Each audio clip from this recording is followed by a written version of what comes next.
Hello and welcome to Main Street Matters by Heart on Main Street, the podcast that knows it's always showtime. I am your host, Patrick Kaiser. Okay, as I mentioned last week, today's episode is going to be a recording of a panel discussion that I conducted last week about the importance of attending trade shows, the different things that the marts are offering for retailers, different strategies that retailers have for attending market. This is our first in a 3-part summer series exploring different ways for retailers to source products. So this conversation was about buying at the marts. In July, we'll be talking about buying through a sales rep in your store and the value that reps can bring to your business and how to make the most out of that rep relationship.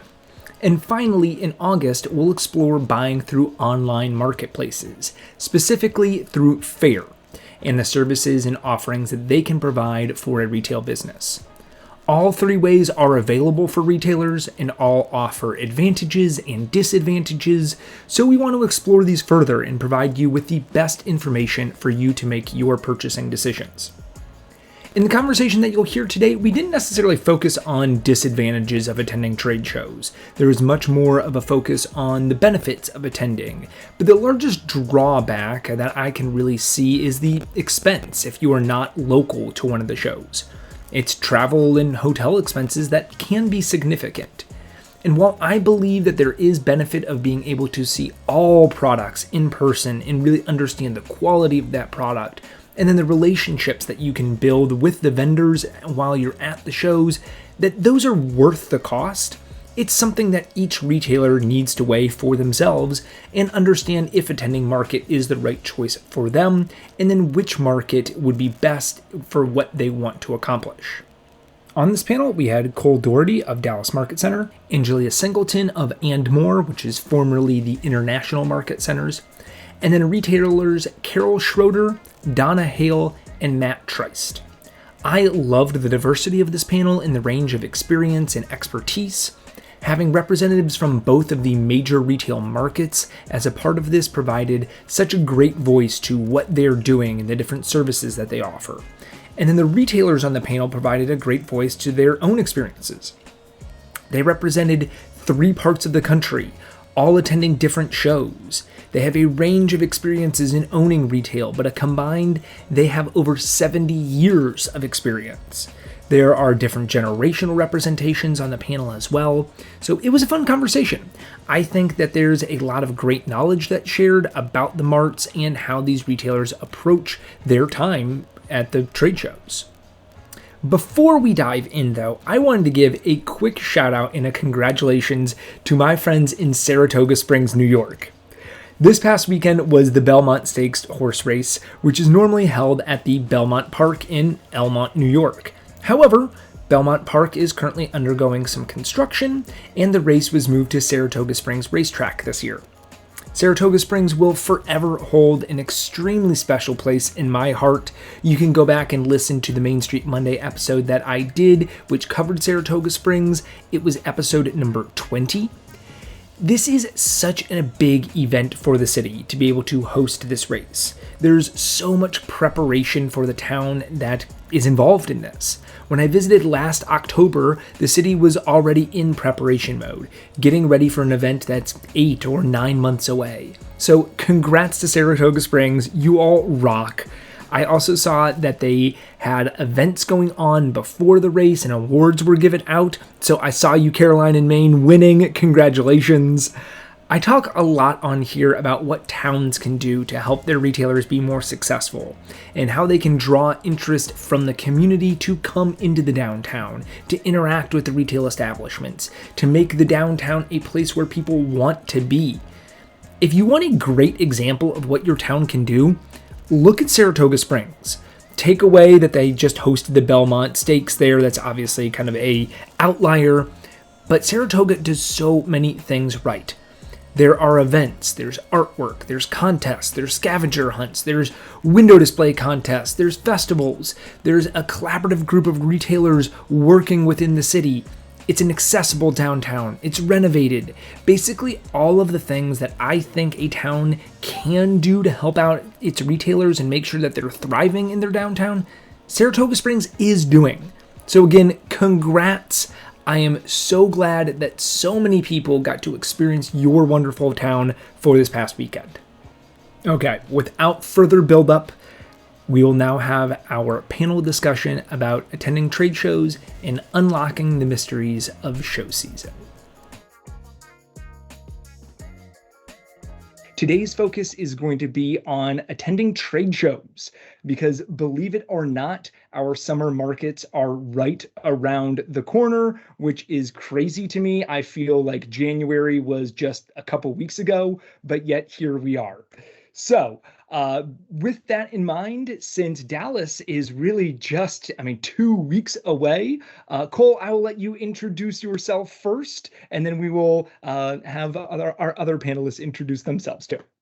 Thank you, Patrick, and thanks for this opportunity to talk about the power of trade shows and the magic, I think was the word of trade shows. I'm Cole Doherty with Dallas Market Center, and I'm right here in Dallas. Behind me sits the buildings, and below me the buildings of Dallas Market Center. I am Senior Vice President of Marketing Communications for DMC, and that really includes supporting both buyer delivery and exhibitor delivery for the marketplace, as well as serving in capacity of the communications element of PR, events, creative, everything we do here in Dallas to promote and put on amazing events. Hello, my name is Angelia Singleton. Feel free to call me Ange. I am with both the Atlanta and Las Vegas markets representing AndMore, formerly IMC or International Market Centers. I am the tenant advocate, and also I manage key accounts in the gift space. But we also have 3 retailers on today. So Donna, how about you introduce yourself?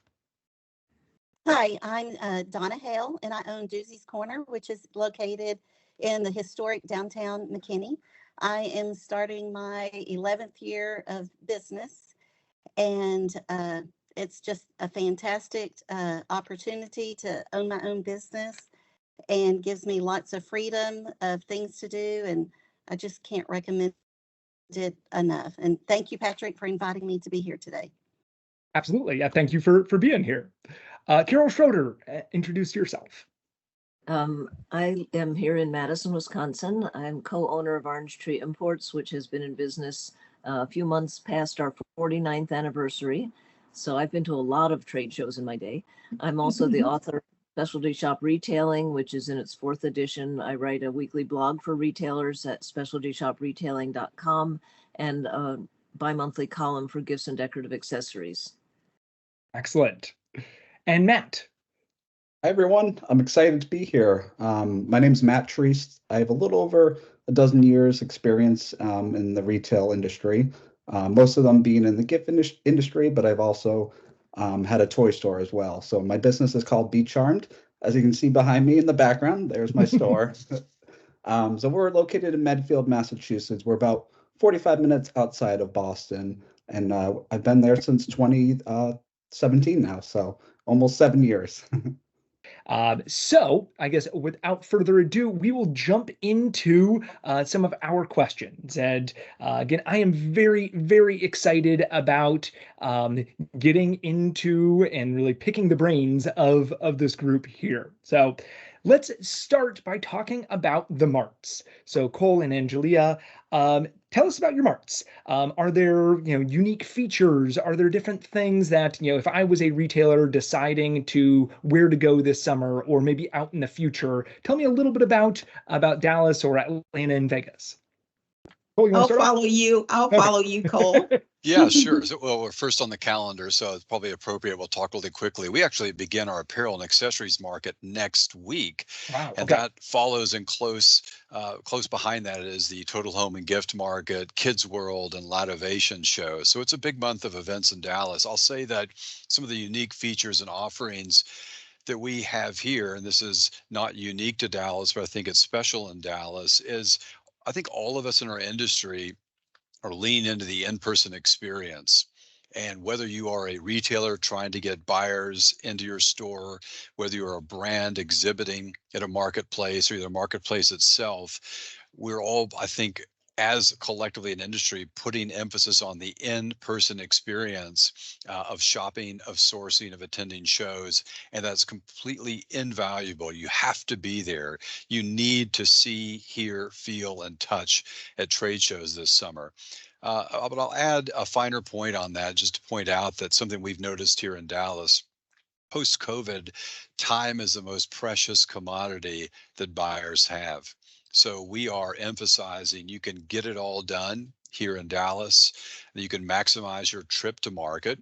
You can find everything in one place. We like to talk about Dallas as a lifestyle marketplace, meaning that whether you're looking for gift or your home or holiday apparel and accessories, it's all right here under one roof. So as you're maximizing your trip, you can do that effectively in Dallas. And I'll add a second point onto that.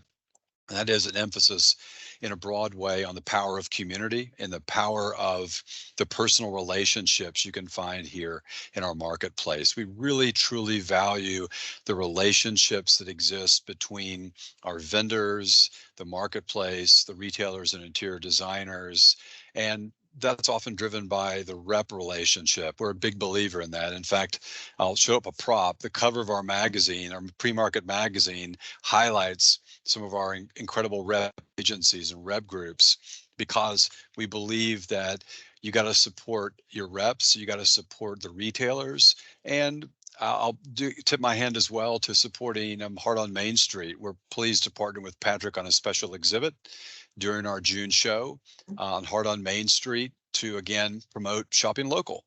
That's a few points there, Patrick. Yeah, excellent. Well, and we're very excited to be partnering with Dallas Market Center. Should be a lot of fun this summer. And Julia. Yes, I can echo what Cole said. We want to invite everybody to our marketplace, either in Las Vegas or Atlanta, but it's important to go to a trade show and support that marketplace. All market centers bring buyers and sellers together in a marketplace that's conducive to doing business. So again, I'd like to extend that invitation to all of you. Atlanta is known for their very large gift assortment, but we recently added casual, which is outdoor furnishings, and in certain parts of the country, indoor furnishings. We have a brand new expo center in Las Vegas. It also has a very easy to navigate floor plan. Vegas is known for its hospitality and also has gift, home, and furnishings.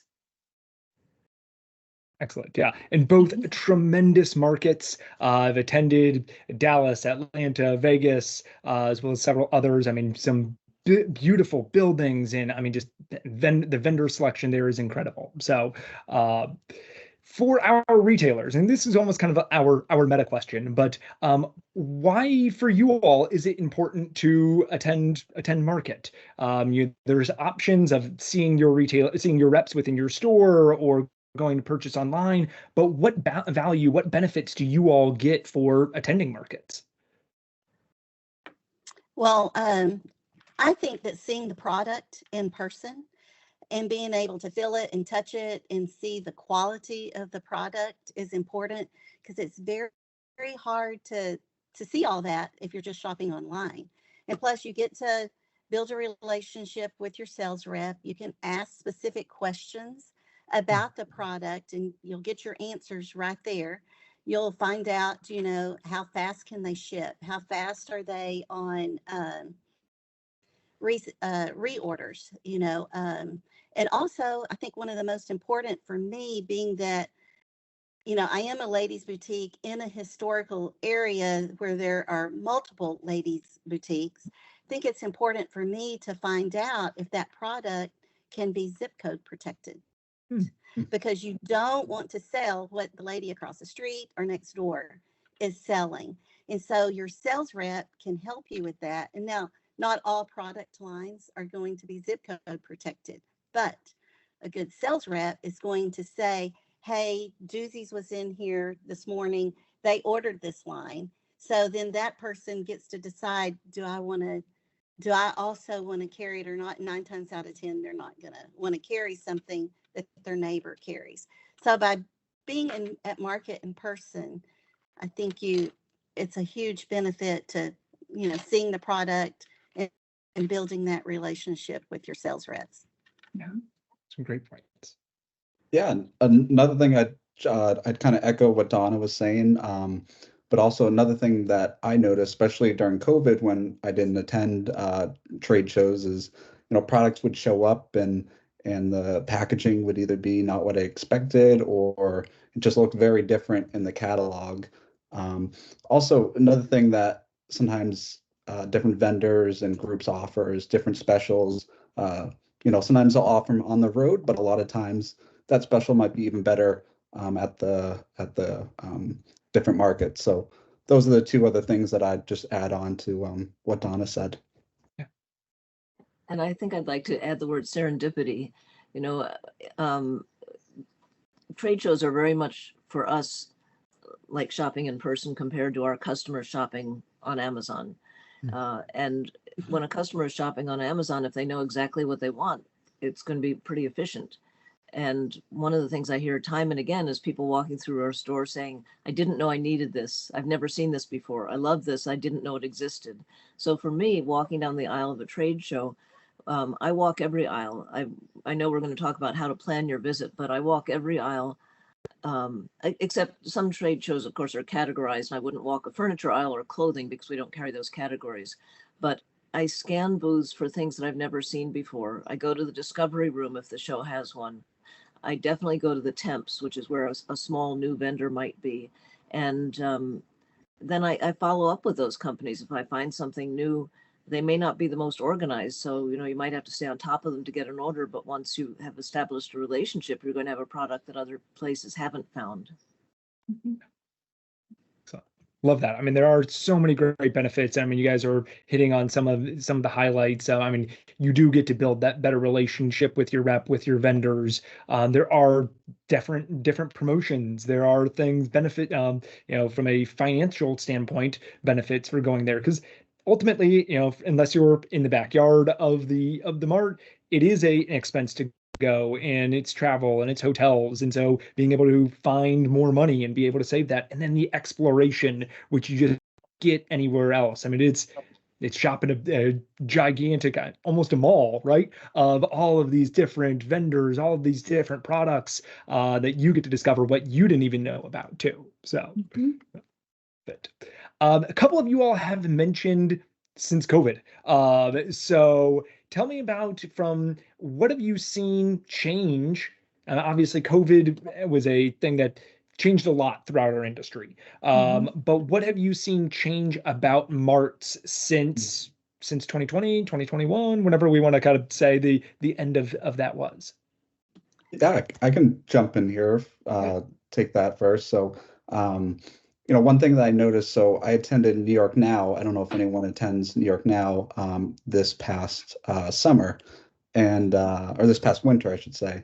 And one thing I noticed is just from, I think it was probably about 2019 was the last time I had gone before that. And if anyone knows the Javits, there's two levels. There's an upper and a lower. And New York Now was only on one upper level. And they even had a curtain at the end. So I've noticed markets gotten a little smaller, especially New York Now.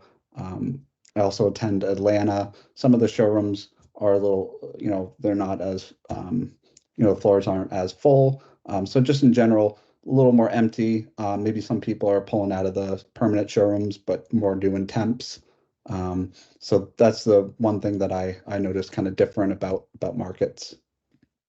I think the trends that had started before COVID have really made huge changes in our industry. The shortage of reps, fewer people using sales reps, fewer gift shows. Minneapolis and New York are both either diminished or diminished, I would say. And, the increase in people shopping online through Fair, there are changes that might have happened anyway, but similarly to our customers shopping online, it was really accelerated by the pandemic. On the other hand, the first trade show I went back to in person which was the Minneapolis show in the summer of 2021 when we thought it was all that COVID was done. I was so excited. I was so excited to be shopping in person. And I saw that same glee on the face of my customers when they finally got to come into the store and shop. It's a treat. I mean, I think many of us will agree that shopping for a living is a hoot. And it's like Christmas every day when all those products come in. Yeah. So yeah, it's a total treat. And so I'm glad we're over COVID. I'm glad that we're back somewhat to normal. And I think it's just going to get better and better. And just being able to see all the new changes at market has been great. Yeah, I love going to market and seeing it all. Cole or Angelina, are there different things that you all have done since then? How has COVID really changed how the marts are operating? Well, we definitely saw a contraction in the marketplace, both on the retail side and on the vendor side. But we're finding that a more qualified buyer is now attending market. People aren't window shopping. They're not kicking tires. They're there to buy. And what Matt mentioned about there's certain things that are only offered at markets when it comes to show specials. But I call it the cliff notes to shopping, because you can walk into a showroom and the person or the retailer next to you could say, hey, I've ordered those before, and I always have to discount the red and the yellow, but the blue and the white sells really well. So the networking is unprecedented. We also know that it's not one size fits all. Some people like to do some online shopping. And we find, thank goodness, that most are still coming to markets. Markets are very important. Reps are very important. Online portals have a place as well. But of course, we like people coming to market. Our philosophy is buying a little is good. Buying a lot is great. Buying too much is just about right. Yeah, I think here in Dallas, we have seen the mindset of the retailer and the mindset, honestly, of the vendor shift a little bit, and to ask themselves where they need to invest their time, or in the case of vendors, invest their dollars on space in order to do better business. As people are making tough decisions on every dollar, we've honestly been the beneficiary of that here. We have seen an expansion of showrooms. We've seen an expansion of buyers, especially from the Western United States, and buying groups, major stores as well, as folks kind of think, where can I get the most out of my experience? Where can I spend maybe a day fewer, but see more? Or in terms of the brands, where am I going to tap into an economically robust part of the country where people are spending money? So I don't mean to be the typical Texan in the room, but it's been a very good 4 years for us. And I think there are a couple things that you hit on of as the group has, but being a little bit more prepared, being a little bit more strategic in what you're doing, maybe not spending those extra days there to window shop, but really kind of having a more of a plan and understanding where you're going and how to use the most of your time. So and it kind of goes right into next question, and Carol alluded to this before, but for retailers, how are you preparing so that you can make the most of your time when you're there, and that you can hit all the showrooms that you want or meet with the reps that you want? Are you doing sales analysis before? Are you inventory, budget planning? Kind of what is your preparation plan before you go to market? Well, I'll start that. Prior to market, I'd have to decide what new do I want, because every 6 months, I want to bring something new into the store. So the way I decide what to bring in new, if something's not selling well, it's time to move on and find something else. So at least 3 items I'm going to find new. The way I find them first is I go on the Dallas Market website, and I look to see who the new vendors are. and I go through, and there's always a link to their website. So I can look at their website to see if that's a product that I want to sell. And if it is, then I jot their name down. I try to find the sales rep. I reach out and get an appointment. And then I go back and look at all the other vendors. And that's how I find what I want to look for. So I'm not wasting my time at market walking back and forth.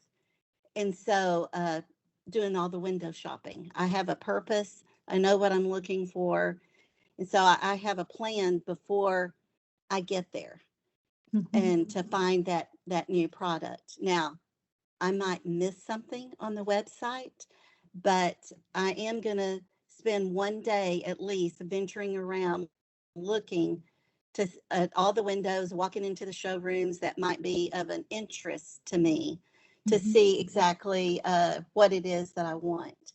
And I'm always going to meet with my sales reps. We always have a plan of what we're going to order for the next 6 months because I do it 6 months at a time when I place my orders and do my seasonal certain shows and all of that. So you definitely have to have a plan. And by looking at the website, who's going to be there as exhibitors will helps you tremendously. So the Dallas market, and I'm sure Atlanta's is the same way. The website is a tremendous help and it is a great starting point. Love that. Yeah. Carol. Yeah, Matt. Yeah. I was going to say, Atlanta actually has an app, and that's what I used actually this past January for the first time. Before that, I used a spreadsheet, and this way I could just highlight what vendors I wanted to see that are either new or existing. Some I definitely wanted to see, and then also every year throughout the year I make a list of vendors that are possibly new vendors that I want to either see at market if they're there or connect with them in other ways. So and then I also always have a category list of holes that I want to fill or vendors that I want to replace. So I always go in with a plan where they are, especially for Atlanta. There's so many floors. So if someone's on floor 13, I want to see everyone on 13 while I'm there instead of going up and down the escalator. So that's another thing I'd always try to do. Yeah. And I would say I was similar to Matt, except a little bit more old school. I was using a pad of paper. For New York, when it was larger, I would make a list of the aisles and the booth numbers of the vendors I knew I wanted to see.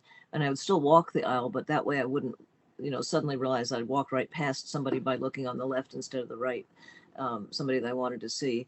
We're at a disadvantage in Wisconsin because we used to be able to see our local reps at the Chicago Gift Show, may it rest in peace. And now when we go to Las Vegas or New York or Atlanta, we might see our local rep, but not so likely. And that's a bit of a disadvantage. So we want to make sure that our rep gets credit. Sometimes if you walk into a company showroom and there's somebody working there from the company or from a different territory, they don't get credit for the order.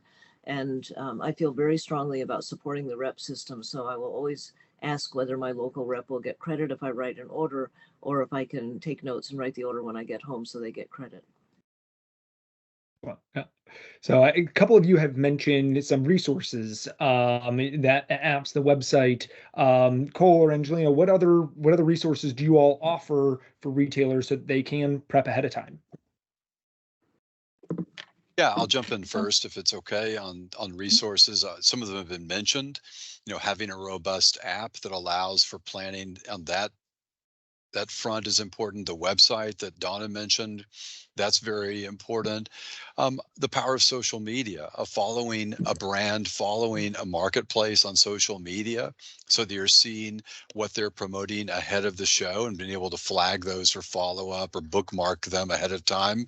I know we all get a lot of emails, but I certainly hope you're opening the emails from Dallas and checking out previews And as well, some of the content on the website can be updated. For example, we post our magazine on our website to be able to flip through that digitally. We also, on our website, will be posting our buyer's guide, for example, ahead of the show so that people can prepare ahead of time and look at what's new. Our buyer's guide continues to expand, although, it's still edited down to just a few pages, but important pages of what is centering in on what's new. And so I think those tools are among those most important to retailers. And by the way, talking to our team. We have a whole retail team here, talking to reps and getting the idea in the showrooms and exhibitors directly from them of what they're looking forward to. So I just mentioned those things. Okay. As Cole mentioned, a great app is a great place to start. And Matt mentioned it as well. And I love our At Market app because you can scan your QR code to be immediately badged. So your arrival experience is fast and easy. As you go into each showroom, there's a QR code just outside. You scan that. And then once you go inside, every product that you take a photo of will scan into that showroom so that post-show, couple days after market, you'll get a recap report of every showroom and all the product that you saw inside. And you can put notes about each product, because I think the number one question that I get post-market is, hey, I saw this pink poodle dog and I think I was in building 2 or building C. Can you tell me what that product is? So it will alleviate questions like that. But much like what Donna said, you want to come to market with a plan. You want to be pre-registered. You want to have reached out to your rep or your showroom to make a pre-show appointment. I know that gets really hard because you end up overstaying at one appointment and that makes you late for the next, but it's good to come to the show with a plan. And always, always, always leave time for discovery. As Carol said, you want to walk those aisles and just be surprised. If you normally look to the right, start looking to the left, or look both ways, because you do miss things. And we do notice that people typically go right when they walk into a showroom or on an expo floor. So sometimes it's good to start left and work your way to the right side. Just like a retail store, right? People kind of tend to turn right. Mhm. You do that, people do it everywhere. So I love that feature with QR code and the pictures. Because I'm sure if someone asked you where the pink poodle purse was, I have no idea. There's 10 million products in here. I don't know where that thing is. So Exactly. yeah. You had mentioned appointments. I know some retailers like to make appointments. Some retailers don't like to make appointments, or will make a select few. Donna, Carol, Matt, appointment makers, are you not? What's kind of your strategy with that? Well, I think Anne's just hit it on the head. If you make an appointment, it's so hard to keep to a timetable. If I make an appointment to write a Christmas order and the company has a lot more than I anticipated, I might run over by half an hour. And meanwhile, the buyer that my rep was working with before might. So, I often don't make appointments unless I know it's a really major order. If it's going to be a 2-hour appointment for me, or hour to 2 hours, I'll set something up ahead of time, because I don't want to end up, much as I love, the temporary employees that many showrooms use, to me, it really is worth my time to work with somebody that knows the line inside out. And I'm a big believer in best sellers. I may ignore them, but I'll say, so, which of these items is really hot? And, at least take that into account as I'm placing an order. And obviously someone who's helping out during the show doesn't have that background. Yeah. I have a few main lines. That I definitely make appointments with, because I don't want to miss seeing it in person, and I want to see it with my sales rep, because I've built a relationship with them and I want to work with them. But I also don't want to have appointments every day, all day long. And so a lot of times I'll pre-book appointments, because since I am in Dallas, I can go the week before and meet with my rep, so that during market, I'm pretty free to go and discover new items. Very good. Yeah, and I do a few. Usually every market I do maybe about four or five. And they're mostly going to be the bigger lines that I'm buying for, stuff that I definitely need to see in person. And when I do make the appointment, I will only work with my local rep, not someone that's just working for the show. And also some I'll do before market. So for instance, there's a few lines that I definitely want to get in before market hits. Because if I get it in at market, I'm going to be in, a lower queue. So getting some of those orders in before market, especially some key lines, is important before inventory does sell out. Especially because I go to Atlanta, so before that is Dallas. So making sure some orders get in before is important for me. I love hearing all the love for the reps among this group and retailers. I really appreciate that you guys value that. And also what Carol was talking about in terms of, talking to them, getting their insights on bestsellers, that kind of person to person knowledge. I love hearing that. Of course, the reps have the local idea of what's selling well, which is the movement that just launched 2 days ago. Reps are local too, which is an effort to encourage us all to value our reps and to make sure that they're getting credit for orders that we write. They're a huge part of the process. And I mean, they know local trends. They're seeing 100 different stores in the area. They're knowing what's selling. So when seeing at market, they'll know what's going to sell well in your area or what they've seen others do well within your area. And so, yeah, such an invaluable source of knowledge coming from the sales reps. And so it kind of sound from a appointment standpoint that you all almost on a similar page. You have your almost mainstays that you kind of your big vendors that you will make an appointment with because that might be 2 hours, but others it might be more of a drop in, just so because you can't necessarily stick to a schedule. I'm not a schedule maker, have every minute of my day planned out, and doesn't sound like you all are either because that makes it too hard at market. So. From a discovery standpoint, you've all talked a little bit about some ways that you discover new vendors, but what are your strategies for discovering new vendors? And then also, how much of your budget that you have going into market do you allocate for new versus your tried and true? So one way that I discover besides the website vendors is I will follow different stores on Instagram. I'll follow stores in my area so that I can see what they're selling because I don't want to sell what they're selling. And I'll follow stores in other areas to see what their hot items are. And so Yeah. I have hit some really good ones recently. The store in another area far from me bought this new tea towel line, and I thought I'm going to try that, and I did, and it's been one of the hottest sellers. My first order came in April, and I've probably replaced that order 6 times. Wow. Because it is such a hot line. So following people on Instagram can be great for discovery of new items. Anyone who walks in my store can tell that mud pie is my number one go-to.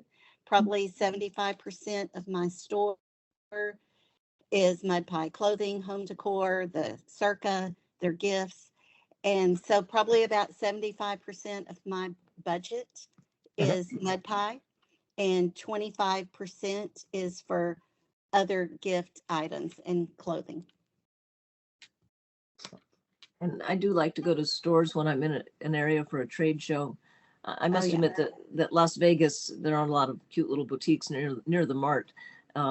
Although we stayed in old Las Vegas last time, and there were actually some really interesting areas of that off the strip. But when I travel, I like to go to other stores. I have always made it a policy never to write down something when I'm in the store, but I'll buy a sample of something and take it home to get the address. Or I don't know, I suppose today, Angie was mentioning taking pictures in a showroom. That used to be something you would never do. You wouldn't take a picture in a showroom or in a store. I suppose today you could do that. I see people taking pictures in my store all the time. But you're right, finding things in others on Instagram or Facebook or on there are a couple private groups on Facebook for retailers. There's one for I'm going to say Zip Dang, the training. Whizbang. Whizbang, thank you. We have a store on our street called Whizbang, and I was thinking Zip Dang. Zip Dang. So Whizbang retailers, I have found things that they've chattered about on their Facebook page, but also at the show, as I'd mentioned, the temps and such. And usually those are very small orders initially because they're small vendors. So I might even just bring them in once, just sort of as a little frosting on the cupcake, so to speak, or I'll do a trial order and see how it goes with the rest of my mix. Yeah, and I kind of do it was very similar to both Donna and Carol. I follow probably about like a dozen, maybe a little more stores all throughout the country that are similar stores to mine. So you always getting ideas. I also have like a little group of retailers that we're on Facebook, and we're always bouncing ideas off each other. But also another thing that I do that wasn't mentioned, I subscribe to a couple of like industry magazines. So like one being Gift Beat. So seeing what brands are top both nationally and regionally is a good way to kind of find new brands that have been successful. And then also personally, like every trade show, I try to get at least a few new brands. That could even be a $200 order. Not a lot of money, but something new that customers like to see, because we get sick of looking at our old inventory, and customers want to see new inventory just as much as we do. So Great. I love the using of social media in order to understand, Donna, what's in my area that people are selling that I'm going to stay away from, but then what's maybe outside of my area that I can bring in or that's doing really well. And then those Facebook groups, what are people talking about? What trade publications. Those are some really great strategies of helping you discover other things that maybe you hadn't been exposed to in the past. Dallas Market Center and more other things that you all do to, a couple of people have mentioned temporaries already. What are some other helpful things to help retailers discover new product lines? I would say networking. If you're going to a post-show event, or you're in a buyer's lounge, or you're in a dining area,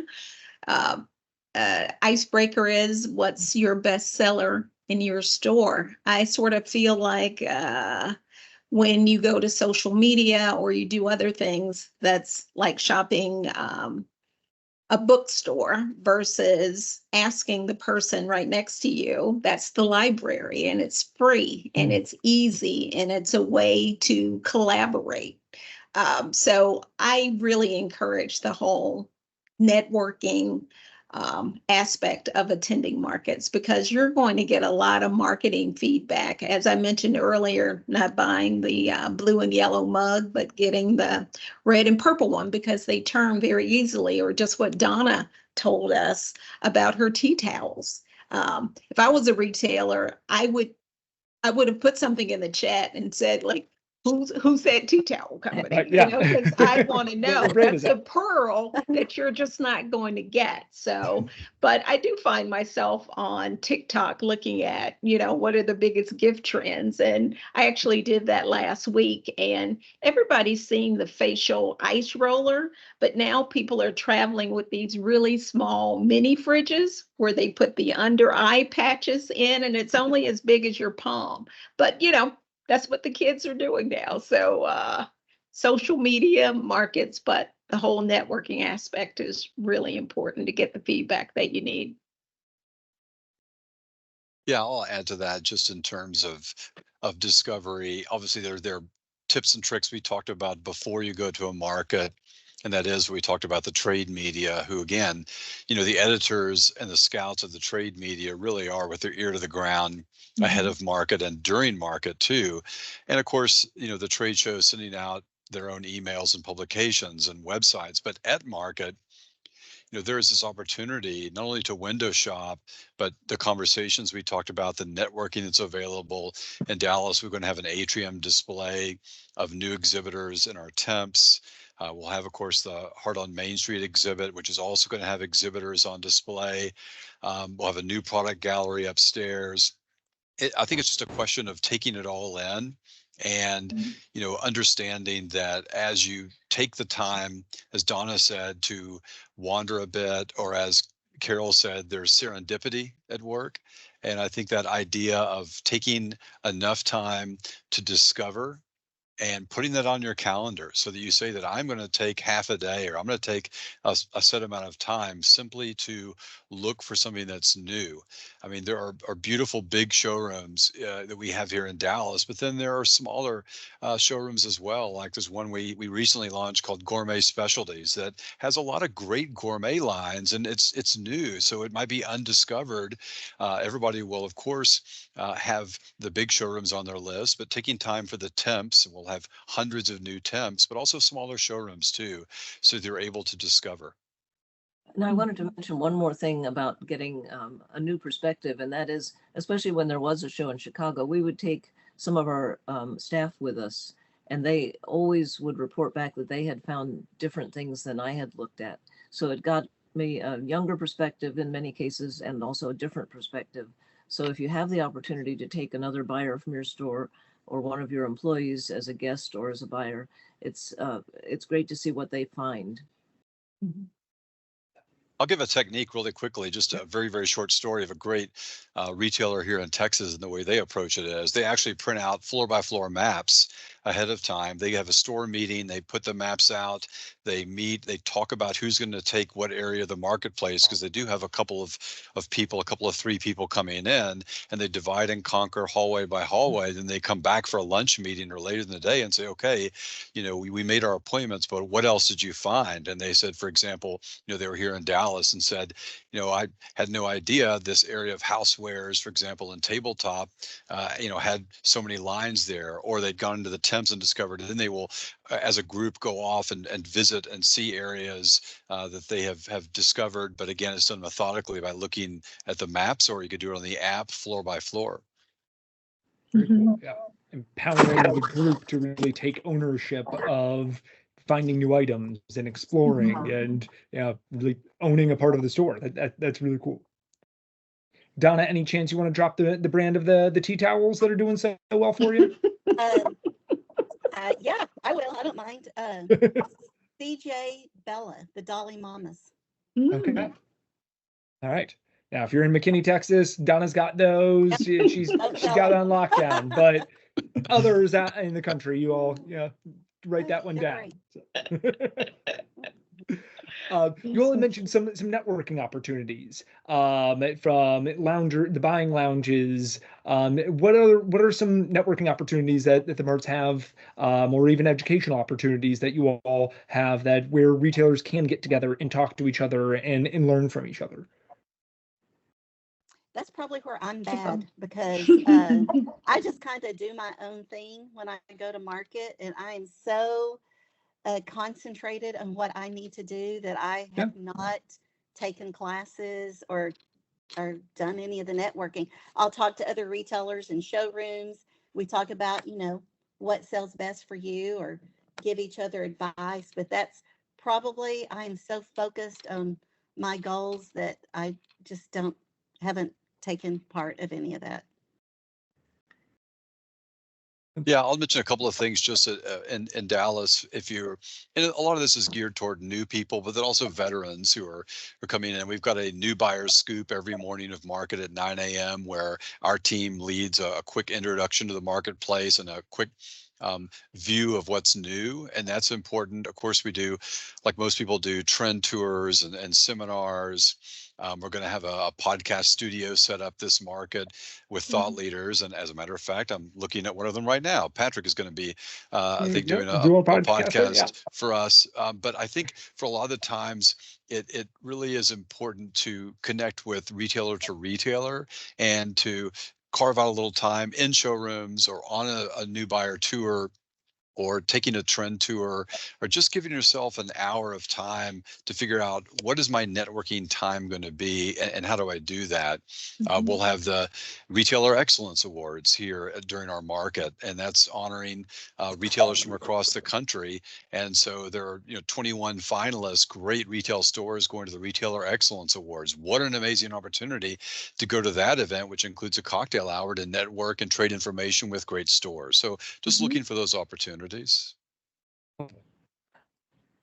I would agree. The new buyer orientations are great, whether you are a first timer or you've been before. There's lots of tips and tricks. Again, the tours, the retail roundtables, any seminar on trends, or any seminar on social media, because that's a great way to market your store at little or no cost. But again, if you're like Donna, you don't have a whole lot of time. If she's sitting down in a lounge and looking over her orders, that would be your opportunity to network with her. But if you're going to a Give for Life or a GHTA aftermarket event, you can meet with vendors, reps, and other retailers. It's a wonderful opportunity. We have kickoff parties on the first day of market. That's a great time. There's usually a band. And if you're in Las Vegas, there's always booze. So Vegas, yeah, you'll have go to a show, you'll see half the mart there. So absolutely. Coming to the end of our time today, so I want to post show. So spent a lot of time going to our different showrooms and working with our reps. And for retailers, what are you all doing after the show to make sure you kind of get the most of it, most of your time there, to follow up on leads, to look at your orders? What all are you doing after the show? Yeah, go ahead. Matt, yeah. So what I do is kind of like what I was saying earlier. So I'll take photos of all the products that I'm looking at, but I'm also taking notes along the way. So what I'll do is when I get home, I'll review all the orders that I placed. If I need to make any edits, I'll make a note to follow up with either the rep or the company directly. Going through the photos of the products that I ordered, make sure they're products that fit the themes that I'm buying for, make sure they fit in with what I'm trying to buy for. Also review any business cards or catalogs that I picked up. And then after that, I'll make sure the orders are all good. I'll hand them off to my staff who actually input the orders into our ordering system. And then if I need to make any follow-up appointments with reps or companies, do a Zoom call, things like that, I'll do that as well. Excellent. Good. So I pretty much do everything that Matt just said, but I share with my employees every order, and we start discussing about displays, how we're going to do it so that when that product comes in, we are ready to go. We're ready to lay it out and start selling. And then I go back and I take a second look of things that maybe I missed. I go back and look at these vendors online and look at the product and see if I need to add to the orders. I rarely ever take away. I have a problem with, I will only order things that I like. I don't order anything that I wouldn't buy to wear or to put in my own house. So, and I think that's a lot of the reason that I've done well, is because I make sure that people are going to like it. And I realize not everybody likes what I like, but I just think it's a good rule of thumb that if I don't like it, if I'm not going to be happy with it, I'm not going to be happy selling it. And then after I do all that, then I just pray a lot that it's going to work. And, and being that, I think I'm going to share this. I hope it's okay. But I think one of the reasons why my business has been successful is I have wonderful employees that love the store, and I couldn't be luckier to have them. and they take a lot of pride in what they do, and they're just fantastic. But every day, and I started this uh, around COVID because COVID was a challenge, and I wasn't going to let it beat me up. And so I started praying for my business every day and praying for my employees every day. And I think it's made a big difference in my success. And so if I just want to offer that in case someone else is struggling in their business, if they start that practice, it might help them with their success. I wanted to add that after, well, I used to retail all of my orders in the hotel room that night while I could still remember what I wanted to take extra markup on. Now, many of the orders are written with handhelds and you don't get them in print to take home to your hotel room, which is probably just as well. Because you can read them, which is a big change.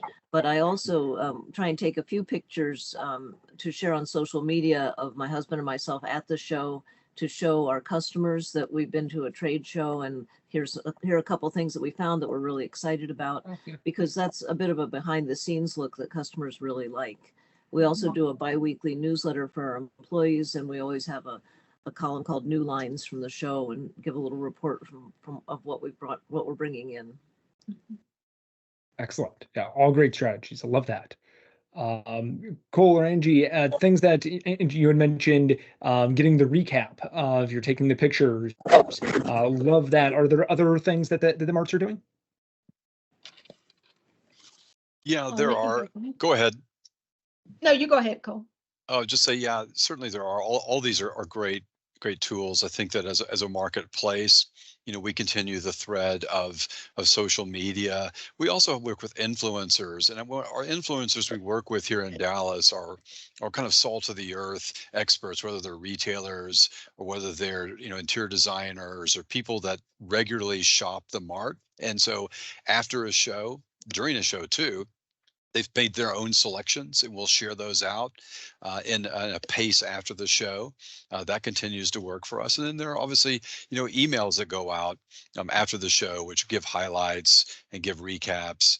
But I think, as we talked, the most important thing is being true to your point of view. And I know this is probably the final comment on this about the eye of the retailer, but I think that what we found post-COVID is that it's so important for retailers to have a point of view and to be true to that point of view. And I hear that with the retailers on the panel today, and to be able to find a marketplace to go to in which you can find quality, unique products, allow you to stand apart and to promote your unique point of view. So it's encouraging to hear that. Yeah, I can echo all of the things that Cole said. Influencers, very important. Trade publications also in their post-market reviews. And we spoke earlier about the app and the post recap report, but we also know that digital tools aren't for everyone. Some folks are still old school, so it's not a one size fits all. I spoke with a retailer the other day, and she told me she only used catalogs. And I spoke with a rep group, and he said out of all of his lines, about 75% still produce catalogs. So there are people walking through the halls with the extra suitcases because they want to grab all those catalogs and they want to thumb through them on their flight home or once they return to their store. So we want to have a little bit of something for everyone. So whether it's the digital tools or catalogs or taking the buyer's guide home with you or social media when you look at what the marketplace is producing and also what's coming from the influencers in the market. Also, one of my favorite seminars is Ahead of the Curve. We usually have a group of panelists that are talking about what's coming, and we produce a preview about that. It's very important to try to stay ahead of the curve, but also see the trends that are coming down the pike. Great. We did have a couple questions coming in from the crowd, so thank you all so much for asking. Courtney asks, we are a maker that wholesales and we own a brick and mortar shop. We are considering attending for the first time as an exhibitor and buyers in January. Any suggestions for best show Any suggestions for best show for first-time exhibitors and or buyers? So maybe a loaded question for for Dallas Market Center and more here. But I think, I mean, it probably a little bit depends on where you're located. But all have great areas, great resources for first-time exhibitors. Your temporary spaces, if you're in a showroom, I think they're I mean, having a presence there is important. Retailers, any, I don't know, those that have attended multiple, or Cole, it looks like you're about to jump in. Well, look, I think all markets offer benefits for first timers, and there is a regional consideration. But I do think that the most important part of an experience for first timer is onboarding. And it's something we've done here in Dallas by hiring actually a former exhibitor of ours, Michelle Doty, to do webinars and a series of that for onboarding, to give first timers the idea of what to expect as an exhibitor. But also we do onboarding for retailers during the show as well. But I say that I think we have the tools to help, but I think the consideration really is where you feel best supported.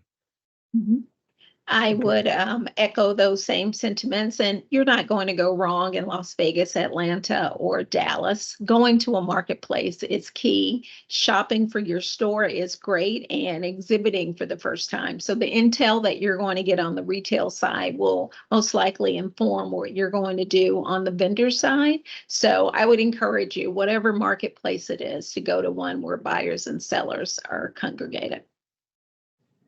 Great point. And then followed up, they're in Chicago. So am I. So nice to see you. And all of our items are handmade, so a smaller maker. So I mean, from Chicago, really, any of the three marts, it kind of you really can't go wrong there. So. And then another question came from Martin. So going back to the networking concept, what is the best way to stress the importance of networking with others? We talked a little bit before of just you're learning a lot from each other, right? From what products are selling really well, where what to avoid, maybe what is selling well within your store. You can learn that from social media, but also it's just that one-on-one conversation that you can glean a lot from. So, yeah, and I'll just jump in here. I always think it's a good idea to talk to others, be open with others, whether you're discussing brands at work or, problems in your store, most likely another retailer is experiencing something similar. So I think, kind of talking to others and, just being open about, different things that happen in your business. And, as long as they're not your next door neighbor, I'm more than happy to talk to people. But I would say, even if they are your next door neighbor, we have a really strong merchants association, and all of the small businesses on Monroe Street support each other. I even have a store on my block, and I said, you don't have to go crazy trying to avoid selling what I'm selling. I mean, for one thing, I've been there 49 years and they're brand new, but also we all share each other's success. The all high tide floats all boats idea. So get to know your neighbors in your business area too, and see what you can do to band together to be more successful. Yep. And even vendors to carry hundreds of products. If you're carrying 50 of their products, there's a whole nother section that someone else can carry too, and you all can do very well with that. And the stronger your retail commerce section is, more people are coming into it, the better you all will do too. So I want to thank you all so much for being on. I've learned a lot of different strategies and different things that marts are doing and how to prepare and what you all are doing in advance of shows to really make the most of your time. I'm sure our audience has as well. So thank you so much for being on today. Donna, Cole, Carol, Angie, Matt, thank you so much for being on today and participating and being able to provide your wealth of knowledge for our audience. Thank you. Thank you for the Thank you for having opportunity. me. Yep. Everyone, have a wonderful day, and we will see you on the next one. Okay, that is a wrap on today's episode. As a reminder, if you're going to be at the Dallas Total Home and Gift Show next week, come say hi. My marketing manager, Melissa Hopkins, and I will be in the lobby for most of the week. Might be sometimes when we're out, I have a podcast to record while at Dallas Market Center. Melissa is visiting with showrooms and the Love Local Day events that are going on there. But for the most part, we'll be in the lobby and excited to talk to you, and I would love to meet some of you. I hope you've enjoyed this as much as I've enjoyed bringing it to you. This episode was written, produced, researched, and edited by me, Patrick Kaiser, with a very special thanks to Cole Doherty, Angelia Singleton, Carol Schroeder, Donna Hale, and Matt Treist. Stay safe, shop small, and I'll see y'all next week.